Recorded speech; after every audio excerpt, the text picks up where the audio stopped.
안녕하십니까. 갤라호른입니다. 애널리스트가 아닌 트레이더의 눈으로 시장을 바라보는 갤라호른은 투자자 여러분께 구체적인 매매 신호를 제공하기보다는 투자자들이 시장에 대한 이해와 통찰력을 갖는 데 도움을 드리고자 합니다. 따라서 이 보고서는 투자하는데 참고용으로만 활용해 주시기 바랍니다. 유로 달러 통화상은 월요일 뉴욕 시장부터 조금씩 상승하기 시작해서 상승을 이어가고 있습니다. 유로 달러는 1시간 차트에서 120일 지수 이동 평균선을 돌파했고 4시간 차트에서도 볼린저 밴드 상단을 돌파하고 120일 지수 이동 평균선을 향하고 있습니다.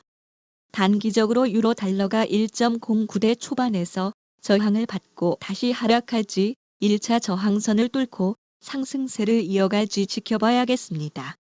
일간 차트에서 유로 달러는 120일 지수 이동 평균선에서 지지를 받은 것으로 보입니다. 여기서 유로가 달러에 대해 반등한다면 피보나치 되돌림 22.6%에서 반등한 것으로 볼 수 있는데 유로 달러의 강한 상승을 추측할 수 있습니다. 하지만 작은 시간대에서 유로는 달러에 대해 상승하고 일간 차트에서 일단 120일 지수 이동 평균선이 유로의 하락을 방어했지만 일간 차트에서는 여전히 머리 어깨형 패턴을 만들어가고 있습니다. 주간 차트에서는 뚜렷한 추세를 발견할 수 없는 만큼 아직 유로 달러 포지션을 보유하고 있지 않다면 좀 더 시장을 지켜본 뒤 시장에 진입하는 게 안정적일 것으로 보입니다. 달러 인덱스는 상승 추세를 잠시 멈추고 숨고르기에 들어가는 모습이었습니다. 달러가 V 패턴을 형성하면서 급격히 상승했다고 시장에서는 판단한 것으로 보입니다. 달러 인덱스는 전장보다 0.09% 하락한 103.328을 기록하며 월요일 장을 마쳤습니다. 장기적으로 달러 인덱스는 하락 추세를 보여왔는데 V 패턴으로 반등한 달러가 이 추세를 깨고 상승 추세를 만들어낼지 경제 상황을 참고하며 지켜봐야겠습니다. 일간 차트에서 달러 인덱스는 상승 후 며칠째 숨고르기 양상을 보여주고 있는데 다음 움직임을 위해 힘을 축적하고 있는 것으로 해석할 수 있겠습니다. 달러 인덱스가 하락 추세선을 돌파하고 상승한다면 위험 선호 대신 안전 자산 선호 심리가 시장을 지배하고 세계 경제에 대한 시장의 부정적인 시선을 확인할 수 있을 것입니다. 이번 주 하반기 주요국 중앙은행 총재들은 잭슨홀에 모여 해마다 8월이면 열리는 잭슨홀 심포지엄에 참가합니다. 시장은 주요 중앙은행 총재들이 참가하는 정책 심포지엄인 잭슨홀 미팅을 주시하는 모습이었습니다. 또 미 연방준비제도 의장 제롬 파월의 입에 주목하며 시장은 조심스러운 모습을 보이고 있습니다. 파월 의장이 향후 통화 정책에 대한 시사점을 제공할 수도 있어서입니다. 전문가들은 오는 25일로 예정된 기조연설에서 제롬 파월 연준 의장은 긴축 방향에 대한 구체적인 윤곽을 드러낼 것으로 전망하고 있습니다. 곽상준 신한투자증권 지점장은 한 방송에서 이번 잭슨홀 미팅에서 파월 의장은 데이터를 보고 정책을 결정할 것이라는 발언이 나올 가능성이 높다고 전망했습니다. 코페이의 전략가인 칼 샤모타는 파월 의장이 잭슨홀 미팅에서 최근 경제 지표에 대해 보다 매파적인 관점을 제시할 경우를 대비해 트레이더들이 달러화에 대해 상대적으로 높은 포지션을 유지하고 있다는 시장의 분위기를 전했습니다. 지난해 잭슨홀 미팅에서 파월 연준 의장은 강한 매파적 연설로 시장에 충격을 준 바 있습니다. 계속 상승하고 있는 미국 국채 금리는 또다시 16년 만에 최고치를 기록하며 금융시장에서 불안감을 키우고 있습니다. 금리 선물 시장 투자자들은 미 연준이 내년 중반 이후가 돼서야 금리를 내릴 것으로 전망하고 있습니다. 시카고 상품 거래소의 패드워치에 따르면 투자자들은 연준이 내년 5월에 금리를 인하할 가능성을 35.7%로 봤습니다. 한 달 전만 해도 투자자들 다수는 내년 3월에 금리 인하가 시작될 것으로 예상했습니다. 미국 주요 경제 지표가 좋은 성적을 보이자 조기 금리 인하 분석은 힘을 잃는 대신 연준이 현재 수준의 고금리를 예상보다 오래 유지할 것이라는 분석이 점점 설득력을 얻고 있습니다.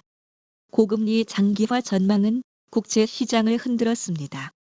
미 국채 10년물 금리는 이날 장중 4.354%까지 치솟기도 했습니다. 10년물 금리는 지난 17일 4.3%를 돌파해 장중 한때 4.328%까지 올랐습니다. 이는 2007년 이후 최고치였는데 나흘 만에 다시 최고치를 경신한 것이었습니다. 10년물 국채 수익률은 올해 3월 3%대에서 꾸준히 올랐습니다.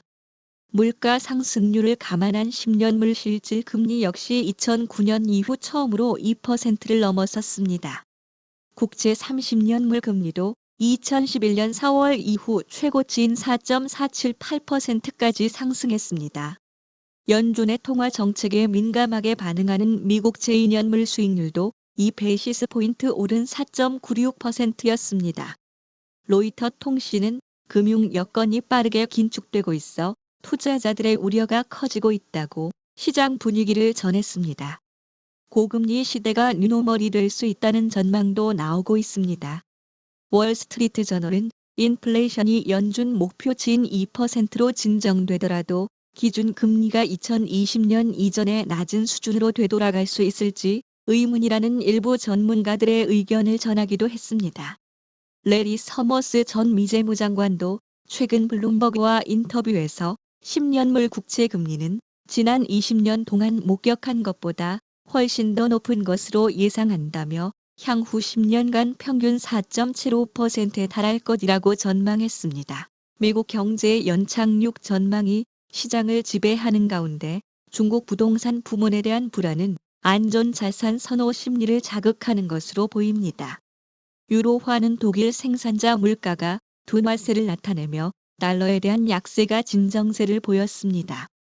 독일의 7월 PPI는 전월 대비 1.1%, 전년 동월 대비 6% 하락한 것으로 집계됐습니다.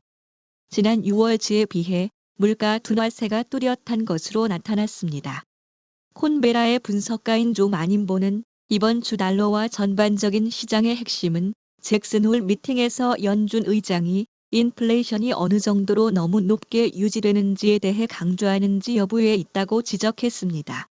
또 몇 주일 동안 크게 상승한 달러는 미국 차입 금리가 최고 수준이거나 그에 가까울 가능성이 높기 때문에 조정에 들어갈 가능성을 피력했습니다.